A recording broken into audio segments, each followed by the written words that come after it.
Bom dia, boa tarde, boa noite. Espero que estejam todos bem. Sejam bem-vindos ao Ponto de Congruência, um canal fora da curva. Estou resolvendo a questão da câmera, a câmera já consegui resolver. E agora é mais a questão de como eu vou passar a gravação. Por isso eu não estou trazendo material para mostrar, eu vou mostrar por aqui, tá bom, gente? E vamos dar sequência, tá bom? Daqui a pouquinho eu vou estar com novidade para vocês e não se esqueçam de curtir, comentar e compartilhar. E também de dar muito pitaco, porque aqui não tem mimimi de jeito nenhum. Vamos começar pelas notícias, ok? Epoch Times Brasil.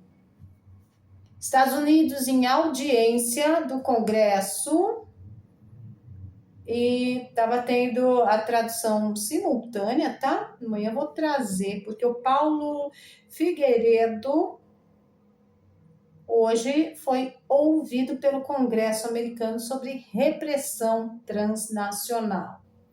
E a Comissão de Direitos Humanos vai examinar as tendências em violação de direitos humanos ocorridas entre países e possíveis abordagens para lidar com o problema, especialmente à luz do dos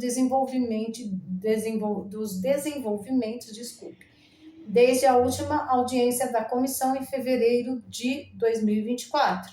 Sabemos que até agora a OEA não emitiu o relatório, né, o Pedro Vaca, mas está tendo mudança aí.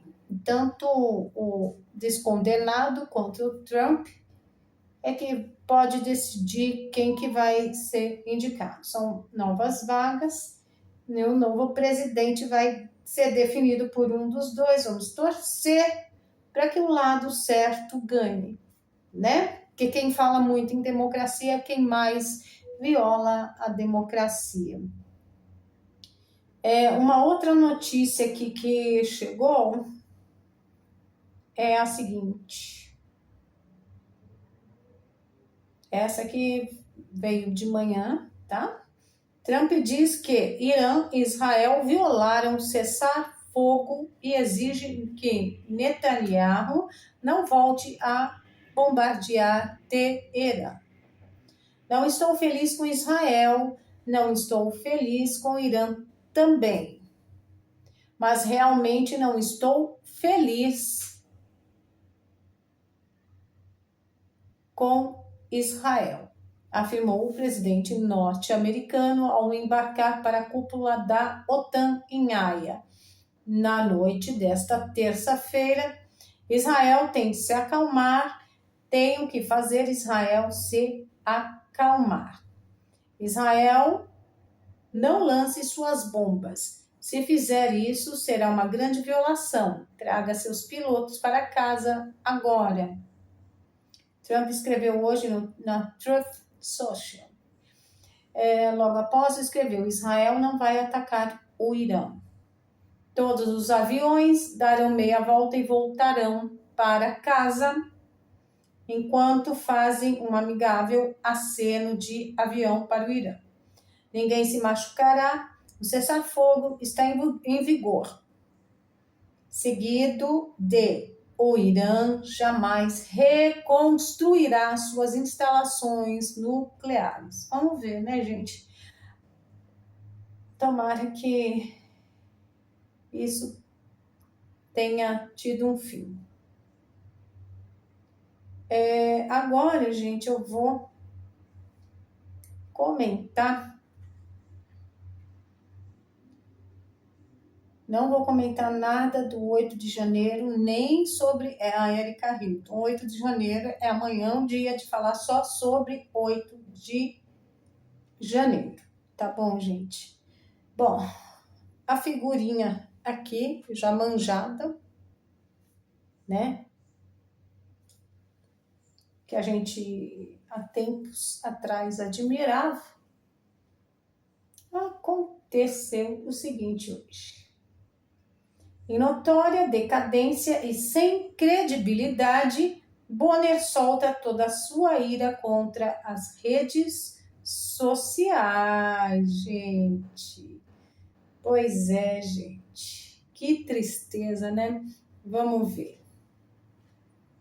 Olha o videozinho aqui, ó. Que lindo, maravilhoso. Cadê, hein? Bom, eu vou ler, né? Já que... Aqui, ó. Que lindo, né? A informação é do Jornal da Cidade Online, tá? A Rede Globo, ou melhor dizendo, a Rede Esgoto, é com frequência desmentida e desmoralizada pelas redes sociais. Esse é o grande dilema da emissora, que sempre direcionou a opinião pública e gradativamente vem perdendo esse poder. Assim, William Bonner, durante participação na Cannes Lions 2025, fez duras críticas às redes sociais e refletiu sobre o papel atual do jornalismo.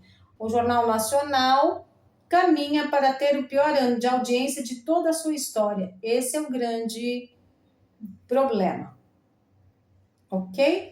Aí abre aspas, né? E disse Bonner: as redes sociais seguem sendo um enorme problema para a humanidade. Quer dizer que tem que voltar à Idade da Pedra. E depois os reacionários é que são os FDP, né? No momento estamos lidando com esse mal, com as bolhas, com a intolerância. Tudo bem, né? A intolerância crescente com as pessoas se recusando a ouvir os diferentes e ainda tornando os diferentes seus alvos porque inimigos, afirmou William Bonner. Bom, quem não aceita conviver com a diferença são esses diferentes, né? Na realidade, a gente respeita todo mundo. Só que não queiram impor o que eles querem para eles para uma sociedade toda, porque aí vai ter briga mesmo e briga feia. A gente respeita, mas cada um no seu quadrado, a gente pode ter amizade sem problema algum, né? Se for um bom profissional, conviver ao lado, aprender e ensinar com todas essas pessoas, né, que não fazem parte do nosso métier conservador, desde que essas pessoas sejam qualificadas, e a gente tem muito a aprender com elas também, se elas forem qualificadas, é claro, né? E também elas têm que respeitar que nem todo mundo, elas não têm que impor o mundinho delas para uma sociedade toda, né? Cada uma tem que, a individualidade de cada um é que tem que prevalecer e o bom senso geral. Vamos ver o que o Carlos Jordi falou a respeito do assunto. Vamos lá. Bonner fala que as redes sociais são um problema para a humanidade, mas a verdade é que a internet é um problema para ele, porque há esgoto e demais veículos de imprensa que antes tinham monopólio da informação e divulgavam aquilo que queriam, sendo sempre bem pagas por desgovernos que precisam de uma mídia para fazer dela quase que uma mídia estatal. Só não é, como eu falei ontem, quem não assistiu, não viu o material que eu publiquei ontem, não deixe de assistir, porque depois eu vou dar continuidade. Vamos lá. Para a Globo, que demais veículos de imprensa que antes tinham um monopólio da informação. Com as redes, ficou difícil doutrinar a população e controlar. Tá? Vamos mostrar mais aqui. É verdade, gente, porque e doutrinar a população e controlar as massas. Olha aqui, gente. Ainda são um enorme problema para a humanidade, para a civilidade, e e para o futuro da Deixa eu civilização. voltar aqui, ó. Eu diria, então, que no momento que a gente vive, as redes sociais, nesse 2025, ainda são um enorme problema para a humanidade, para a civilidade e para o futuro da civilização. Ainda são. Eu adoraria que dentro de menos de um ano você me fizesse a mesma pergunta e eu dissesse, que bom, encontramos uma solução para o mal que as redes sociais têm feito. No momento, estamos lidando com esse mal, com as bolhas, com a intolerância crescente, com as pessoas se recusando a ouvir os diferentes e ainda tornando os diferentes seus alvos, porque inimigos. Isso é um produto claro, típico e inegável das redes sociais. Ouviram, né, gente? Pois é. Pois é. Ouviram, né? Então, isso significa que eles se sentiam à vontade para manipular a informação, sempre foram bem pagos para isso e hoje não são. E eu vou trazer muito material sobre a comunicação, que eu sou da comunicação, eu fazia isso, só que voltado mais para o... Não tanto, acho que para o globalismo, né? Mas eu questionava muitas coisas já. Eu era de direita, mas eu era engolida pela Agenda 2030, todo mundo sabe disso. E não se esqueçam de ver o vídeo que eu publiquei ontem, que fala justamente sobre a janela de Overton, tá? Que, assim, você manipula algo, uma ideia que num primeiro momento é impensável, aí vai passando pelas fases, são 6 fases até chegar no aceitável, e aí vira projeto de lei, e para isso são usadas as massas de manobra, que são geralmente, não necessariamente massa de manobra, depende da ideia que você está querendo divulgar, tá? Mas com auxílio da imprensa, com auxílio dos movimentos sociais, com auxílio da cultura, tá bom? E é isso que acontece. Eles estão montando um movimento anti-direita, mais especificamente anti-bolsonarismo, anticonservadorismo, jogando com ideias que eles, na realidade, defendem. Que na época do nosso querido capitão, jogavam bola com a cabeça dele. Teve uma atriz que falou em esfregar a cara dele, não sei se no chão ou na parede, eu não lembro que atriz é essa, que sabe, graças a Deus, não sei nem que novela tá passando. Sei sim, Tieta, porque a minha irmã, quando vem aqui, ela coloca e para não brigar por causa da minha mãe com ela, eu deixo, eu não falo mais nada. É um povo totalmente doutrinado. E o que acontece, gente? Onde que eu estava? Eu já perdi. Eu vou pedir que vocês vejam o material que eu publiquei ontem sobre a janela de Overton, que eu vou dar continuidade, aí vocês vão sabendo para que lado caminha, tá bom?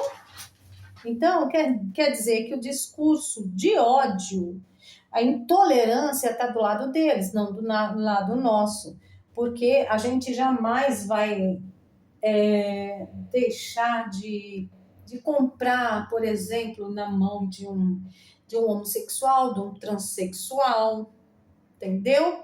Agora, existem determinados públicos que ensinam que Jesus é homossexual, é transexual, e fazem barbaridades, né? Enfiando cruz naquele lugar, né?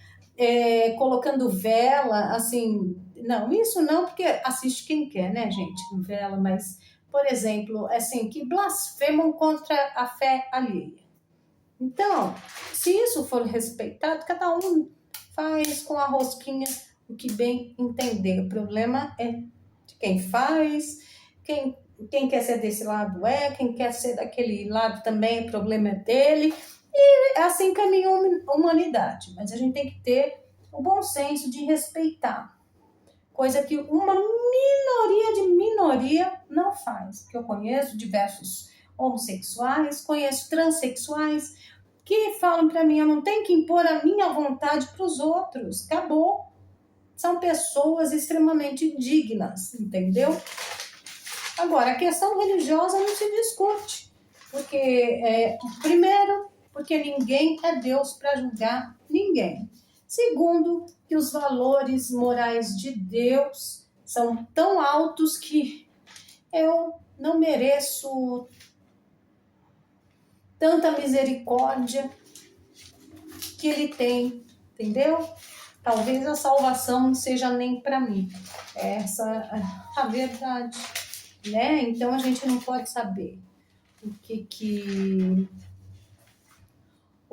é ou o que deixa de ser, ou se Deus tem esse olhar de amor para todos. Eu acho que tem amor, sempre tem para todos. Então não pode apontar para o outro. Porém, né? A gente tem que ter o bom senso de respeitar, né? Não querer impor, por exemplo, banheiro. Eu acho que cada um tem que ser um banheiro, uma mulher com uma criança, uma menina, não é obrigada a entrar onde um homem que se sente mulher, que talvez, né, assim, quer ser tratado como mulher, seja, mas, né, não fez a transformação, a transição, não quis fazer e vai entrar lá, sabe? Eu acho que não tem que ser isso. Teria que ter uma outra alternativa. Já tem gente que fala assim, você não é conservadora nada, você, por que não? Não, não. Mas, fazer o quê, né? Já que a coisa chegou a esse ponto, não vamos tirar direito de ninguém, vamos saber lidar com o quê? Com as diferenças e ninguém ser melhor que ninguém. Olhar para o conjunto, todo mundo vai ser beneficiado da mesma forma, né? Vamos continuar, gente, porque já deu 17 minutos e eu ainda não falei para vocês. Vamos ver o que a gente tem aqui. Eu tinha separado, pessoal, do agro, gente. Do agro que está sofrendo, o Jornal do Agro Online. É o seguinte, gente. O pessoal estava reclamando demais. O produtor rural está cansado. Deixa eu abrir aqui essa situação. Deixa eu ver aqui, Jornal do Agro Online.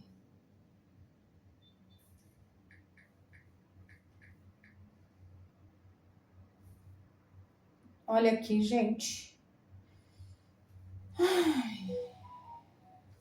Bom, pelo menos eu vou começar pela notícia mais novinha, tá? Que a Câmara acelera a votação para barrar alta do IOF que preocupa o agronegócio, tá bom?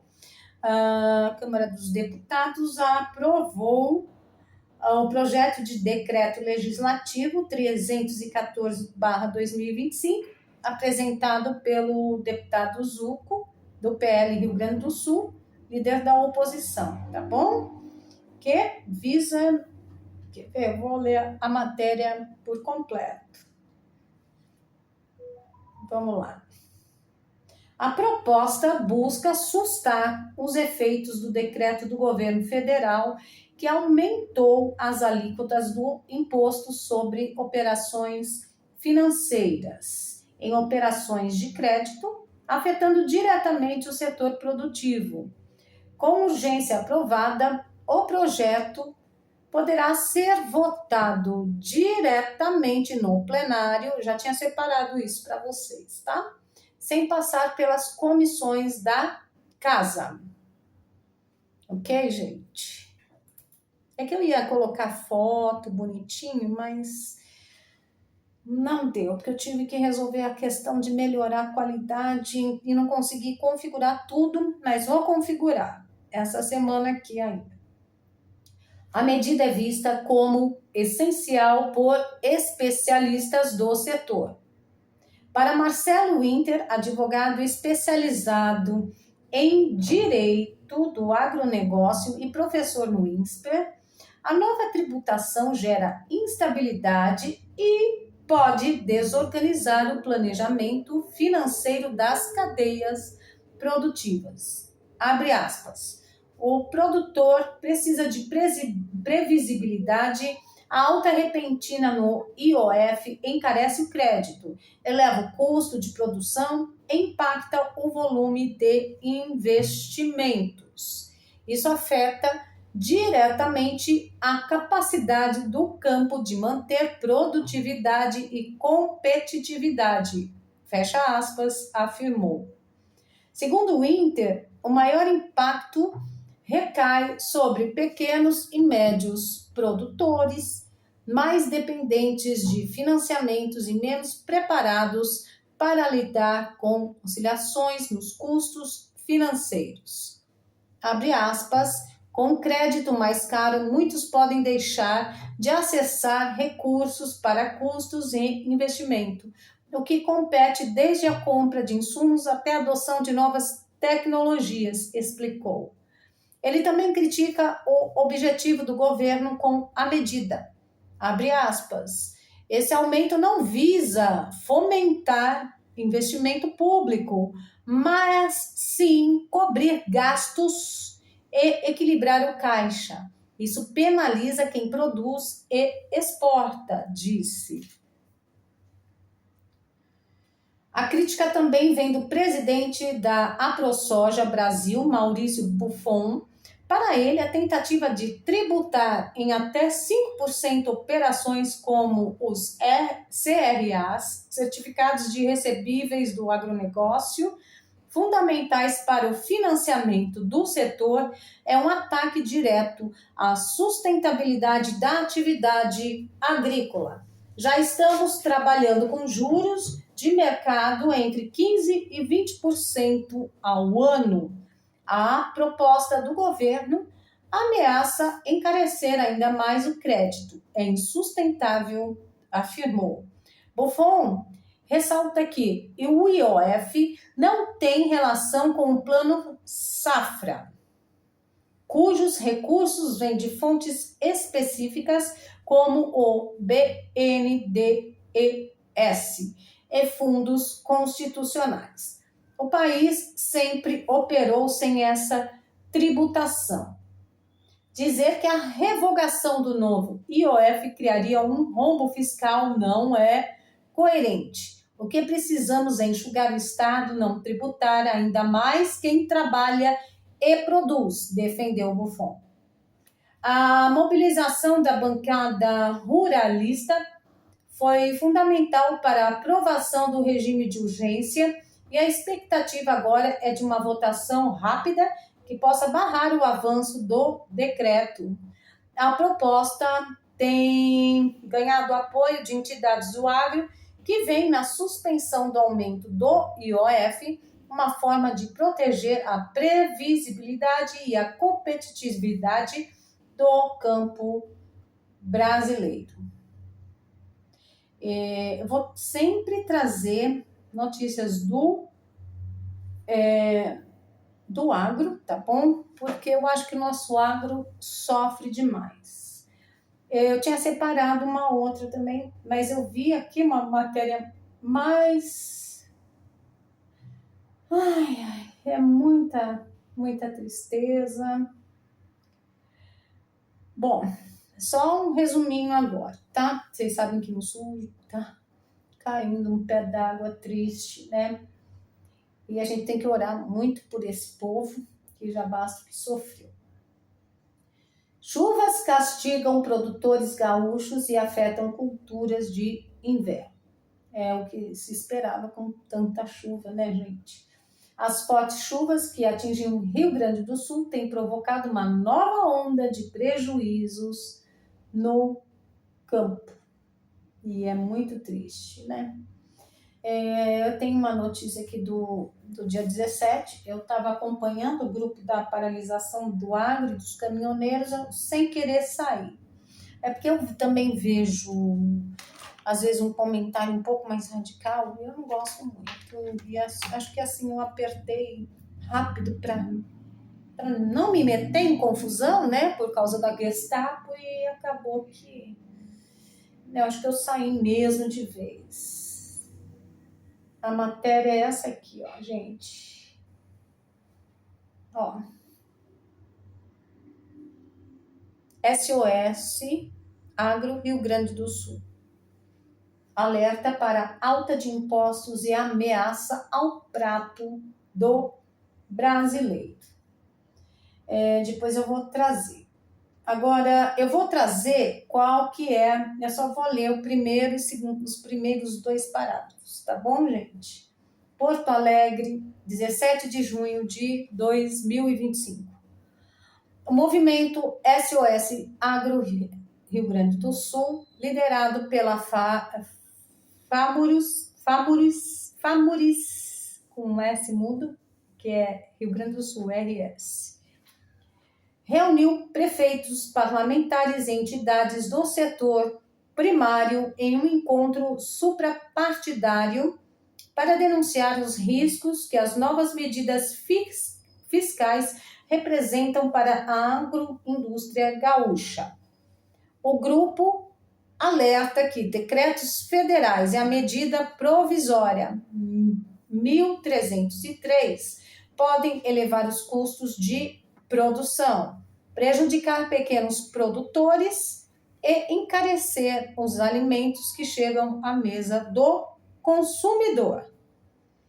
Entre as principais reivindicações estão refinanciamento de dívidas rurais de até 25 anos com juros de até 3% ao ano, criação de um fundo garantidor para operações de crédito agrícola, ampliação do crédito subsidiado e investimento em irrigação e proteção à cesta básica contra a incidência de novos tributos. Depois eu trago na íntegra esse matéria.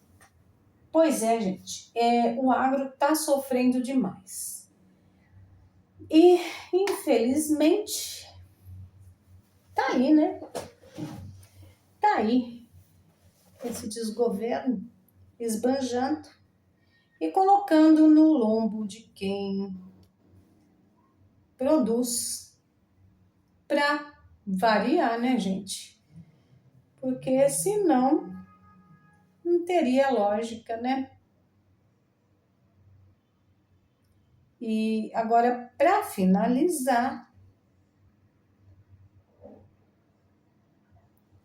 eu vou trazer uma informação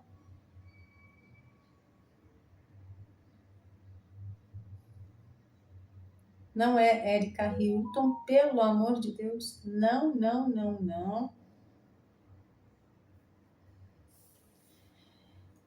Notícia maravilhosa da Freedom for Brazil, tá? Olha aqui, olha que beleza. Os efeitos da regulamentação. A Anatel ameaça suspender, isso daí é uma matéria mais antiga, mas eu quis trazer porque é muito sério, gente. Principalmente para quem compra celular, acessório de celular, né? A Anatel ameaça suspender a Amazon e o Mercado Livre. O raciocínio da Anatel é o mesmo que o STF quer empregar as redes sociais. Vamos lá, gente, que eu vou pôr um absurdo. Eu já tinha separado, mas não estava dando. Tem uma notícia que sai por aí que ninguém deu muita bola, que a Anatel pediu para a Amazon e o Mercado Livre serem bloqueados, porque eles estão vendendo produtos piratas. Qual é a importância disso? O que isso tem a ver com liberdade liberdade de expressão. Veja só, o raciocínio aqui utilizado é o mesmíssimo para a regulação das redes. Então, se o usuário diz algo que é ilícito, o que eu vou fazer? Punir as plataformas. Se há produtos piratas na Amazon e no Mercado Livre, o que eu vou fazer? Punir a plataforma. Eu não vou punir o usuário pelo que falou, eu vou punir a plataforma. Eu não vou punir o cara que fez ou colocou lá o produto pirata, eu vou punir a plataforma.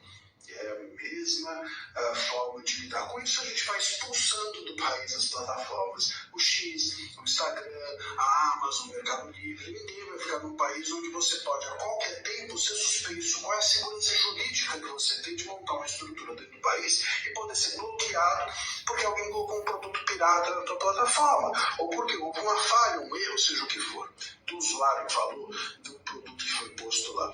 O Brasil vai se tornando autoritário com as plataformas, autoritário com o capitalismo. E logo mais, eu já disse isso, logo mais essa regulação censória das redes sociais vai passar a atingir a economia do país. Logo mais, essa regulação censória das plataformas vai atingir a grande imprensa. Logo mais, vai atingir os livros, as academias, as pessoas que produzem material científico, acadêmico, jornalístico no país. Ninguém ouve. Ninguém quer saber, todo mundo só quer punir o usuário porque as redes sociais supostamente são tóxicas. Tóxico é um país que censura para resolver os seus problemas. Joga uma bomba atômica na cabeça de todo mundo que se expressa o que empreende. Isso é tóxico. Agora, gente, porque eu tinha divulgado um short, tá? Quero ver se eu acho. Se eu achar, eu vou colocar para vocês ouvirem. Se eu não achar, vocês acompanhem lá nos shorts, que eu acho que eu cheguei a falar sobre... A falar não, né? A colocar nos shorts, em um short. Quer ver? Deixa eu entrar na conta e eu já mostro para vocês. Já há muito mais tempo que falaram sobre isso, né? Ele falou mais ou menos a mesma coisa.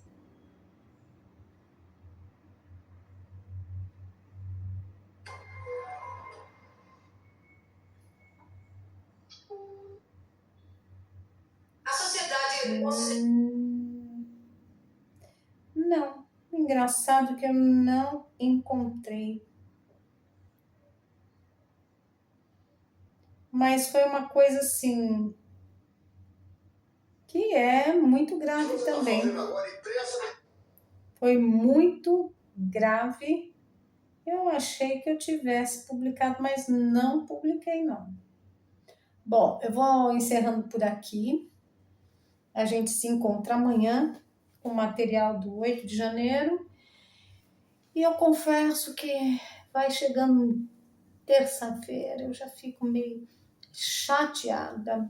A energia já vai caindo, porque no dia seguinte é o dia de falar sobre o 8 de janeiro. E eu vou ver se eu trago para vocês mensagem do povo que se reúne para orar pelos presos e exilados políticos desse país que se chama Brasil, desse prostíbulo que virou o Brasil. Um beijo para todos, um abraço, até amanhã. Bye.